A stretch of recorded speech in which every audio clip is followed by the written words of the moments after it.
Welcome to another episode of How Did It Make Sense? It's all about digging into the local rationality of people.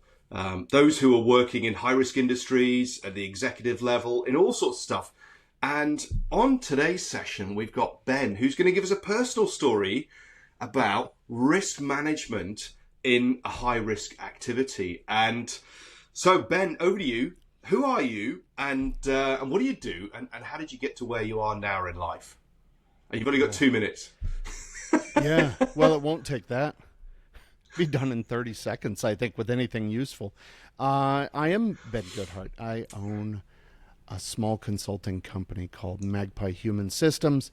We work all over the world in some really cool industries, high-consequence industries, so healthcare, aviation, energy, those sorts of things. Things where if it goes wrong, you generally wish they hadn't.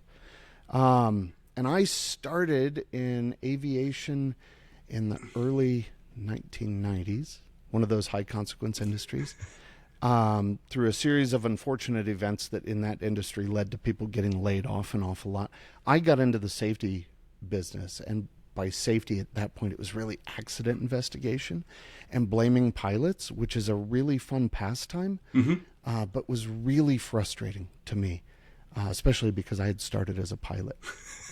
And no one likes getting blamed all the damn time. So we did. So you stopped being a pilot and become an investigator so you could do the blaming? Well, sure. But there's still this bit of kind of feeling blamed all the time. And then if you really go home and think about it, as I sometimes did, you feel like you're doing the same thing. It's like Groundhog Day. Yeah. But without the cool acting cast. And it's just same shit all the time. I'm sorry. Can I? No, yeah, we could, yeah, that's fine. Okay. Excellent. I've already done it.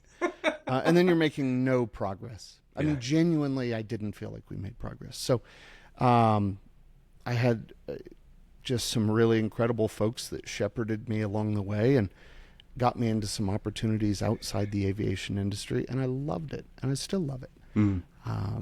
So that's it. I'm here learning with you. Excellent. And I'm really enjoying all the stuff you do on punk rock safety. So there's some really cool stuff on there. And I want to hear this story. So what's the first story you've got to tell?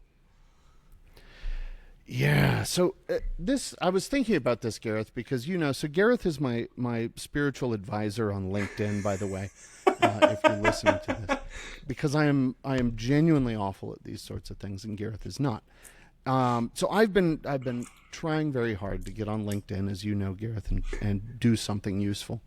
Not successful yet, but sometimes funny or interesting. Define success. I think you're pretty successful, yeah, actually. No, sure. And so I posted this picture of myself in a neck brace after crashing a mountain bike at pretty high speed. I mean, it was spectacular. My daughter was behind me. She's like, look, once I knew you were alive, I was like, holy crap, that was awesome. I was going to say impressive. That's normally the word that comes out. Yeah. I mean, really like full scorpion, right? Head first, legs over, bruised liver, the whole thing. I mean, pretty gnarly. And so I post this picture, and someone who I've known for years says, this is the reason I don't do stuff like this. There's too much risk. And as safety people, we should know better. And I just thought, holy shit, how miserable. Yeah. And there's so many layers, right, to that that will take far longer than this podcast. So we'll do another one someday. So the simple bit is, so that first story is, be better, pay more attention, don't crash your bike. Sure.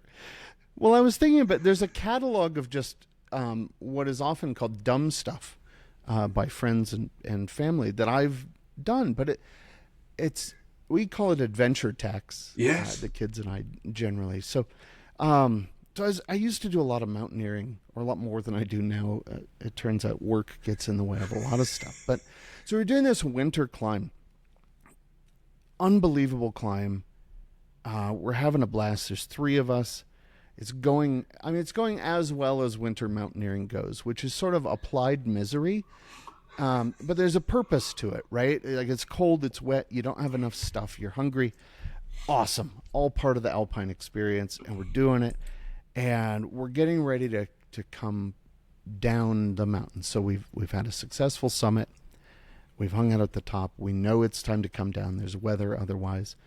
And we get to this place where on this route is sort of the typical descent.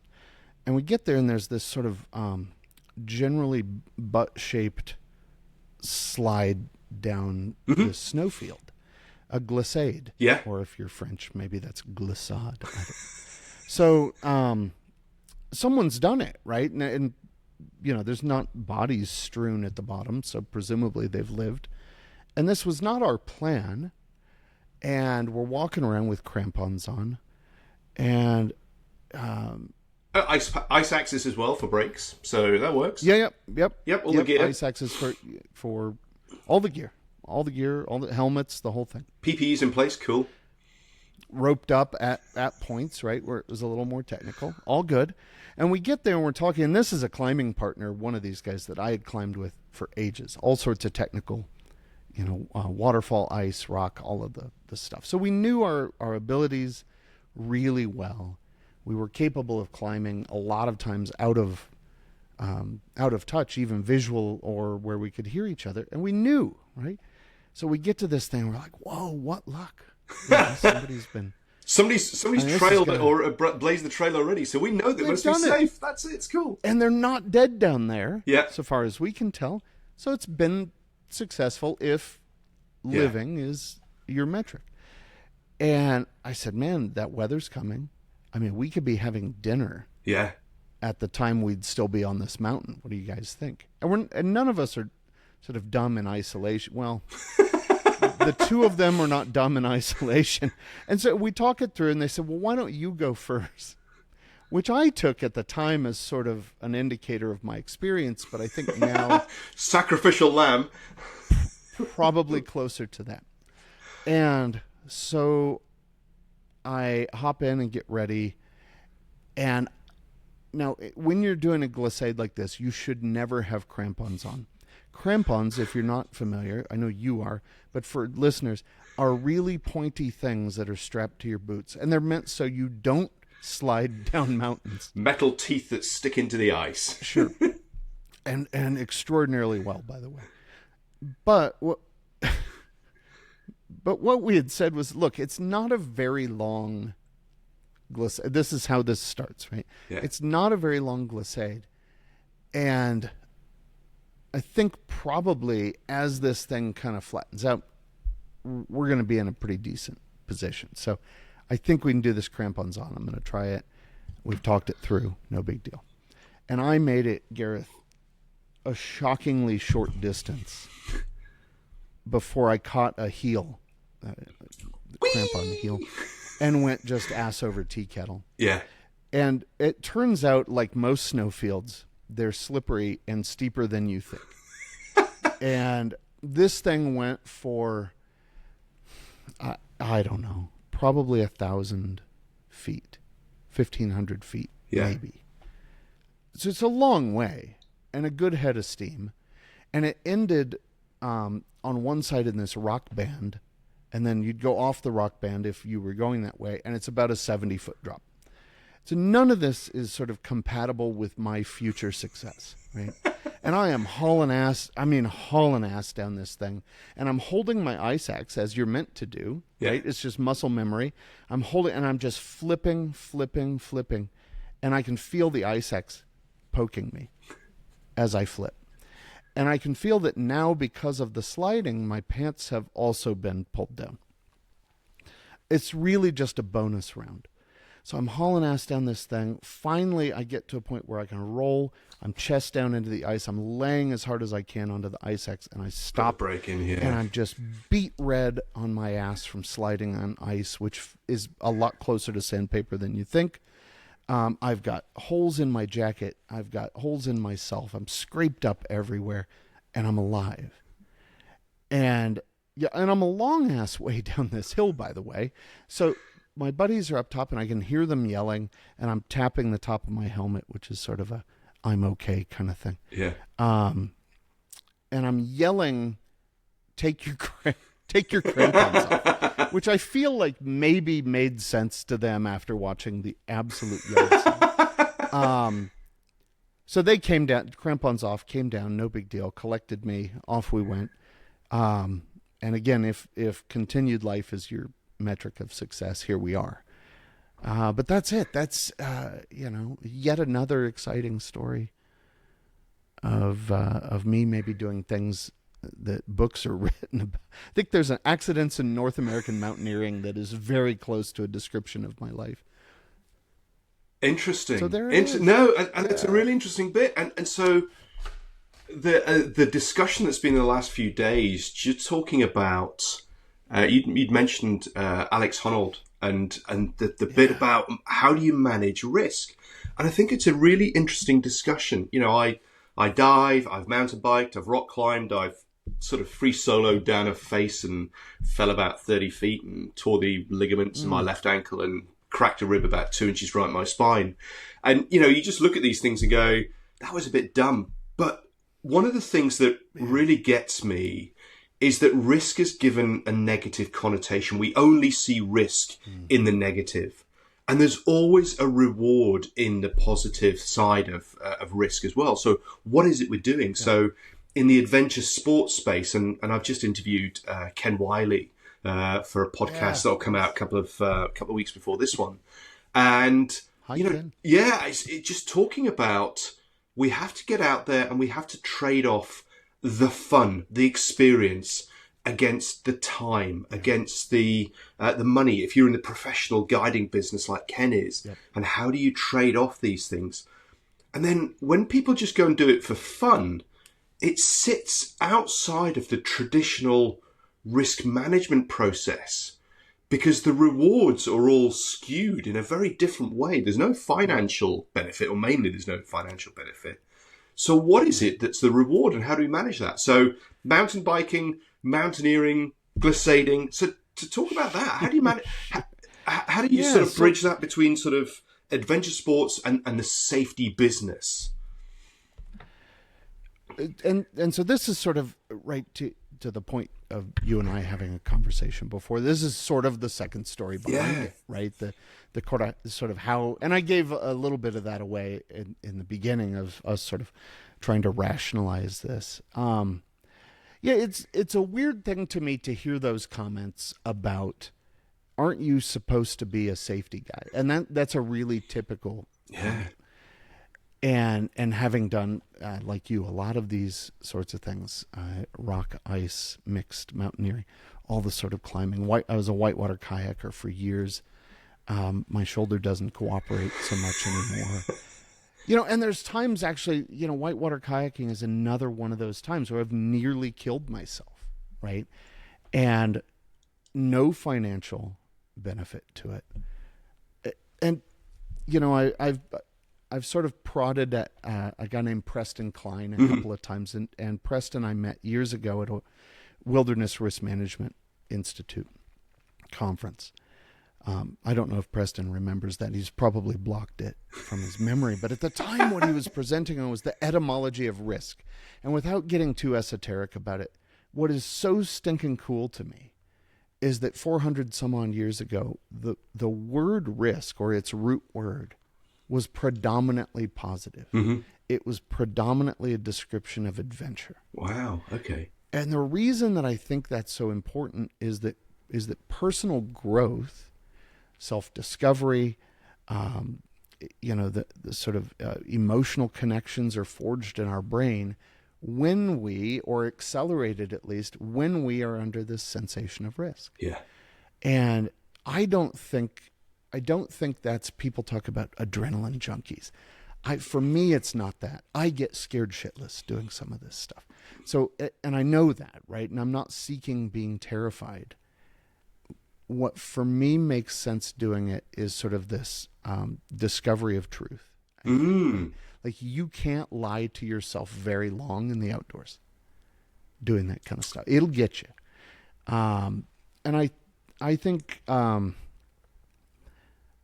for me, and again, it's roundabout. So now here, I think I'm actually answering the question about how does this reconcile with safety and risk, is we tell people all the time, be more curious, be humble, right? Yeah. think about this sort of negotiation of risk. If you're not curious and you're not humble and you're pursuing these sorts of things, you will be taught curiosity and humility extraordinarily quickly. And I think for me, it is such a beautiful way of doing that. And you can do that. I mean, there's a lot of ways to do that. Fishing is a good way to do that. Right? Being outsmarted by an animal with this tiny little brain all the time is a really good humility building exercise. So I think the sort of skill of safety and I think about it as risk interpretation, navigation, right? I've heard it called risk translation. I don't think it's that. I think it's this sort of making sense of risk as an interpreter. I think you can't be a very good interpreter if you're not out in it. I totally agree with that. And one of the things... I don't want to melt down a reactor, right? But I can go have a little bit of control doing this. And I think control's really an interesting piece because I often talk about wingsuit flyers in my community. When I'm teaching my classes, my diving classes, and you'd sit there and go, would you want to go wingsuit flying? It's like, no, it's dangerous. Yeah, but you go several kilometers back in a flooded cave system in Mexico and you go cave diving. Isn't that dangerous? And people think it's about adrenaline, and it's about my perception is it's about the control, not about the adrenaline. And actually, what can I control in my bounds? And I think that's that bit of what's outside of my control, and that brings the sort of the fear and the sharpening of attention that goes with it.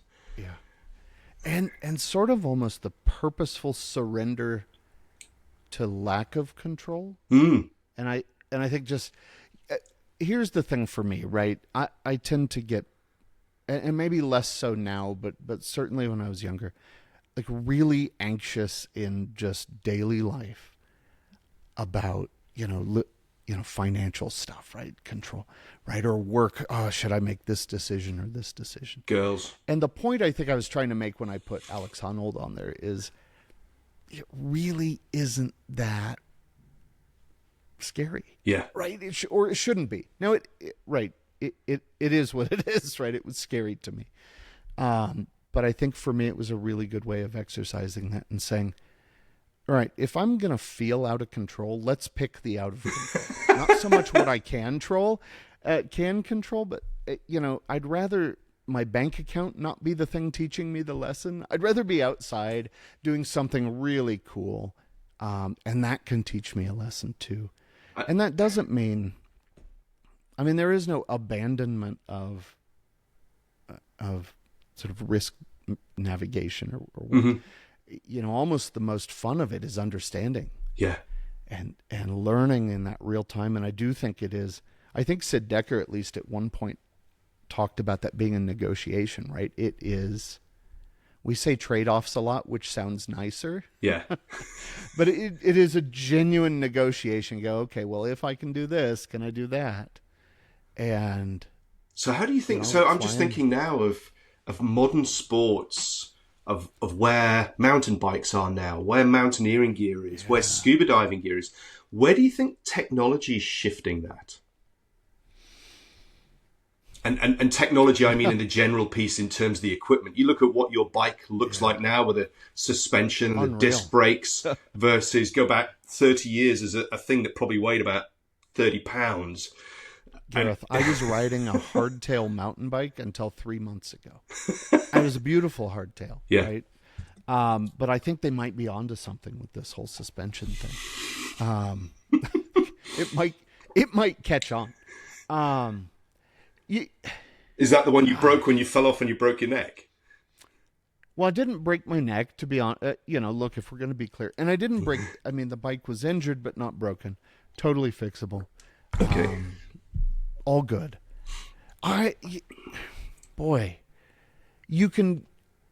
think you can get away with more to a point.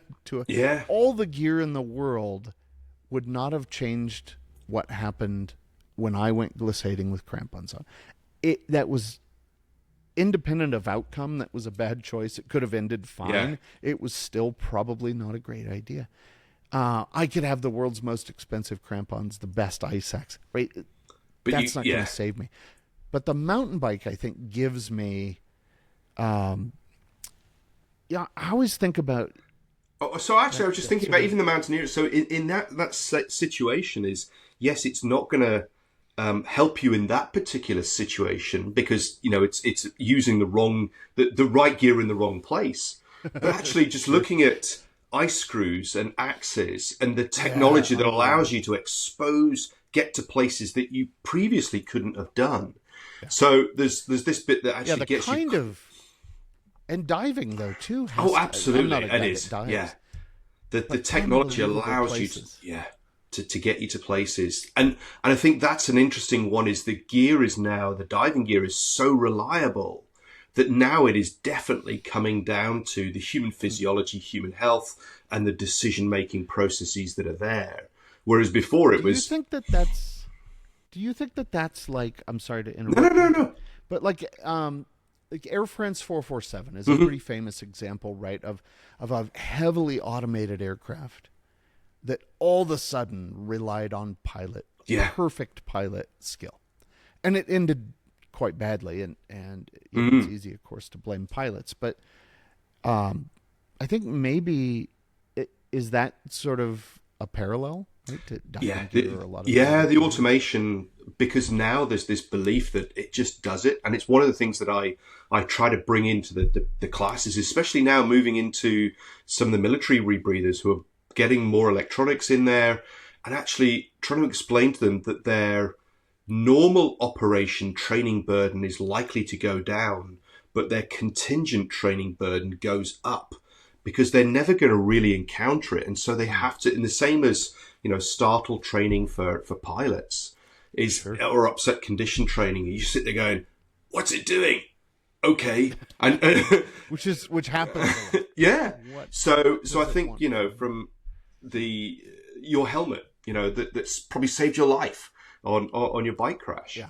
Where that's 100%. Come these days as little rubber tubes, or now it's a full-on face leather, a little bit of leather. Yeah, unreal. Yeah, I think. So, do you think that exposes or encourages people to get exposed to a higher level of consequence? Ooh, I think it makes it less obvious when you're. Because I don't think that it's just sort of an even slope, right? It's almost logarithmic, right? Yeah. So some risk, a little more, and then holy crap, right, here we are. And I think it's easier to get closer to the holy crap part without noticing. Yeah. Because of, and again, the diving stuff, I don't dive because drowning is terrifying to me. And it sure looks a lot like that. So it's not really my thing. It's like the divers who don't want a wingsuit. Yeah. Or me when I used to fly jump airplanes for a little while, right? Have never skydived in my life. Sounds like a horrible idea, but I was happy to chuck those knuckleheads out, the 22 of them at the back of the airplane. And that's, parachutes are that way too, right? The whole wingsuit thing. I don't know when those came about, but 40 years ago, it was not happening like it is today. So I think it's closer to get to. Is it? I think there's less margin for recovery. Well, and I think it's you'll know what I'm talking about, but it's the sort of financial workload. You know what I'm. Yeah. And I think it's. And I'll put a link in the show notes to explain what that image is, so we didn't have to wave your hands in there. I'm drawing with my hands.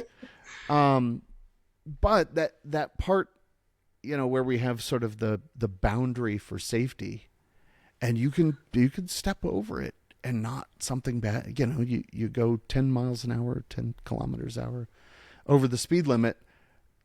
The camera doesn't always get you, right? Yeah. Or the police officer doesn't always get you. So there is that boundary. I think that boundary shrinks almost. It maybe pushes out further, and then the flex space shrinks with really good gear. I don't know.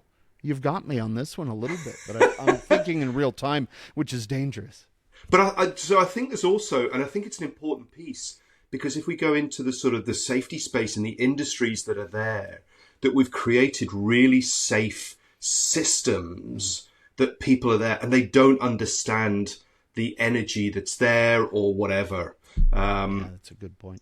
And you're going to say, get lulled into a false sense of security of a recent set of meetings I was talking about where they were operating an aircraft that doesn't have an APU. So they run one of the engines, the turbine then basically provides power until they're running ground power, and they put the prop brake on. But people don't recognize the issue that this is a live engine. And the prop brake could fail at any one time. But because those sorts of things are not talked about, and we believe that, hey, it's an aircraft, it's signed off at really high levels of safety integrity, it must be safe. Fail very often. No, but when it does, and if somebody's in there, index. So, but fortunately that doesn't, people go, oh, and get knocked out the way, or, they're fractions of a second away from the disc. And it doesn't have that sort of pit. So, yeah, I think it's a really interesting discussion piece that the probability of kill should be 1, not a fraction. And it's that recognition piece that says if it's a fraction, we have no idea where we are. But if we just assume that the probability of kill is 1, then actually it's there. It is shocking how often I'm going to go see some folks in an airport next week, but I always talk to people at airports about this because it's shocking to me. People should be just absolutely dying left and right at airports. It feels to me. Yeah, I'm not advocating for no, it. I know exactly what you mean. Yeah, right. But as a matter of just common sense, right? You let anyone from the public into this place, and if you've seen the general public, right, we're part of it. But yeah. I'm not sure it's a great idea next to metal tubes with engines on them. And we put them all together, and we put them on this shiny metal tube, and we launch it from one place to another, and it just happens all day, all the time. And the world doesn't explode, and that is just bananas to me. And I think that same point you've made about the technology is so stinking good. Yeah.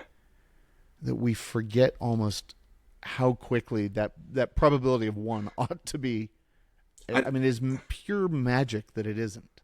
Oh, absolutely. And even just talking at like a system level and understanding all of the moving parts. So this is going to be a 7-hour podcast. No, it's not. We've still got about system level. Okay. So so last Monday, flying back from Lisbon back to Bristol, having done a sort of conference presentation down there, and sort of wake up in the morning and your flight's delayed an hour and a half. You're like, oh, okay, fine. And then as I'm getting closer to the time that I should go to the airport, it gets close to your aircraft's back on time now. It's like, oh, that's cool. How did they manage to recover an hour and a half? That's impressive. Anyway, so we get to the airport and the times on the gates are as scheduled. And then all of a sudden we're about, 10 minutes to go. It then jumps 2-hour delay. You're like, what? So I go and look on Flight Tracker or whatever and see which airframes are flying in, and then realize that my aircraft's still at another airport and it hasn't taken off yet. And you're like, oh, right. And so, we get out onto the aircraft. 3 hours late, we're departing. And you realize that there are the knock-on effect that, you've got this jigsaw puzzle with the pieces in it and the holes keep moving.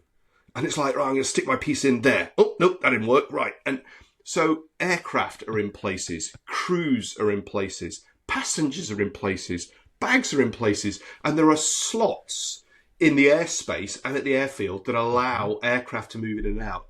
And you think, how does this work? Magic. Little fairy dust somewhere. PFM, as they say. You're effing magic. There you go. Fantastic magic, it must be. I don't know.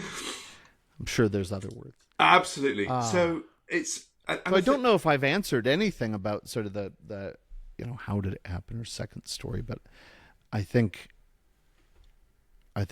we've talked about some really cool things that go into why in the hell would you be on the side of a mountain anyway? Yeah. but And I think actually that reward piece is a really important piece. Again, we go back into the business space where people go, oh, why did you do that? You could see it was going to go and end up going wrong. It's like, yeah, but I've got all of these other positive aspects about why we do stuff, about money, about time, about, not losing something is a reward. So, it's understanding those behaviors. Gareth, and here's the point I think that, so I think when people hear reward, they think of some dimly lit, smoke-filled room with executives sitting in it going, moo-hoo-ha-ha, right? Dr. Evil, or people, again, that sort of thrill-seeking, right? And I don't think, that's not reward in the most typical sense. I think, again, looking back at that original definition of risk, which is, adventure, it is the probability of growth, of even, knowledge seeking. These are things that in every aspect of life, other than that, in hindsight, right, we say are admirable, that we hire people for. Yes. These self-starters, these innovators. And then when it goes to shit, it's a fun trick to say, well, you were just chasing right, this sort of selfish reward. And you go, no, hold up a second. And I think that to me is so hard for folks to separate, especially as you get further from a business setting. We tend to blame everything on financial reward. And I have a lot of time for leaders because I've just met so many that don't seem like Dr. Evil. But also, divers don't just seem like selfish assholes. No, right? So I've met a lot of them, and they go, they're on vacation. In the States, you only get 2 weeks holiday a year. Well, now wait a minute. Let's not get crazy. Maybe 2 weeks. Well, yeah. So you got limited time away, and so you sit there and go, right, I'm going to fly across the world. I'm going to spend $7,000 or $8,000 on a holiday. It's a bit marginal weather. Yeah, I've got a bit dodgy stomach. It'll be okay. Because the reward is not losing. And I think that's the bit then is I don't want to lose out on this. And, with the whole sort of GoPro culture and the fear of missing out. Hey, did you see the big sharks that were down there? Intentionally, as opposed to they're going to go and hunt you, just for those who are scared about it. It doesn't happen very often, but there's a fear that's there. So there was something else I was going to pick up, but I can't remember what it was. So the final piece then is, what would you recommend as a book or as a paper or as a video or something for people to go and dig into that you think might help people understand what we've been talking about, the second stories about risk? If you don't say it, I'm going to say Risk Savvy. Go and read that, but so you can't use that one. No. So you get 2 votes out of 2 for Risk Savvy. I think is a really cool read. Gareth, it has nothing to do with sort of traditional. Good. Hop people want to read hop books and things like this, and I love a good mountaineering book.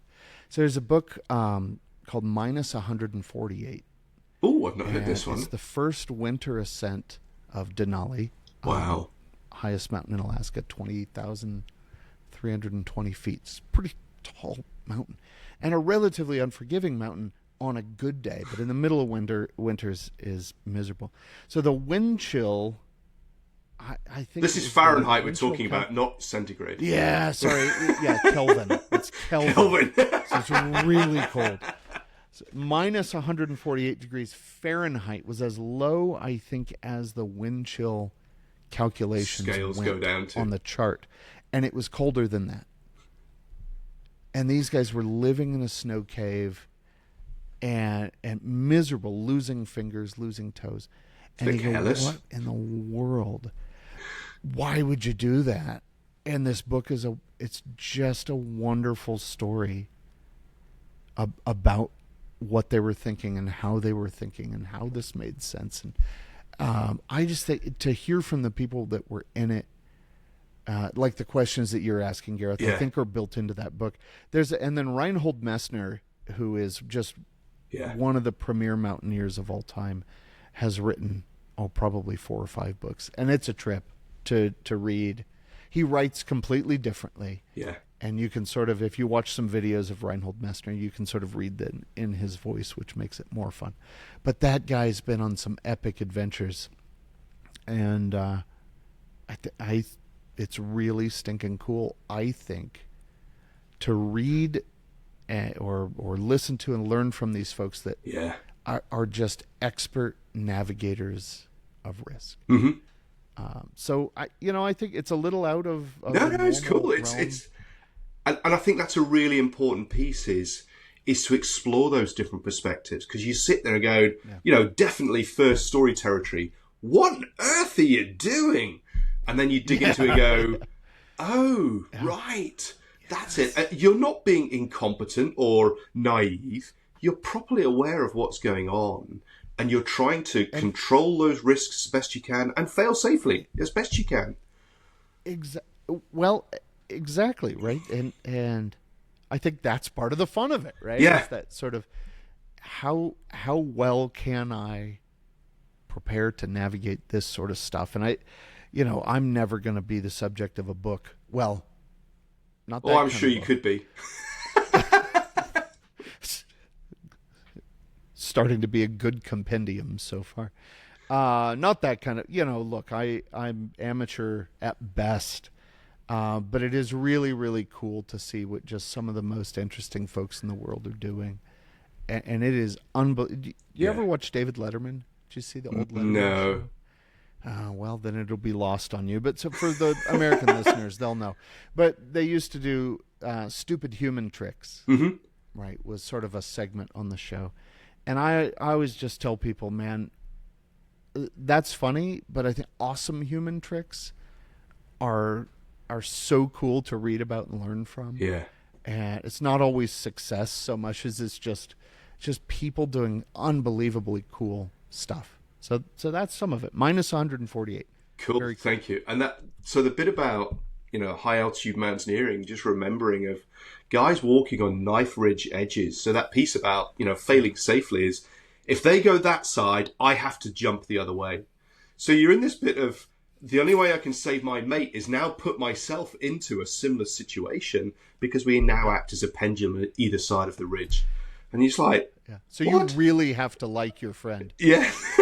But the thing is, if you don't, you're going over the same side as he is. Well, sure.